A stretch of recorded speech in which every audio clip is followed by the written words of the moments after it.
two float riders are recovering in the hospital after falling off the upper decks of their floats.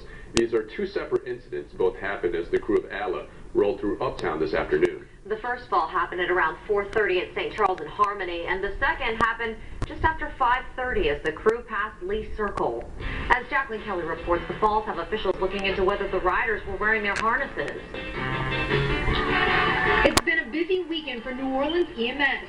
Today alone, two men on the upper deck of floats riding in the crew of ALA parade fell from their floats.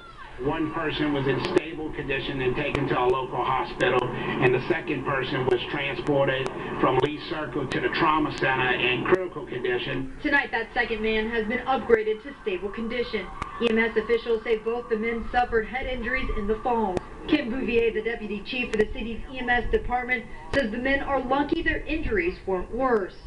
In the past, we've had people die from falling off of floats, and going into this second weekend of Mardi Gras starting Wednesday, we want to send a message to float riders to protect their eyes, follow their safety rules of riding on floats. Bouvier says when the paramedics got to the float riders, neither one of them were wearing harnesses, which the city requires all float riders to wear. We just don't know if they had the harness on, like we said, or why they took it off, or if they took it off. We just don't know. But he says the fire department, who also enforces the policy, will investigate exactly what happened.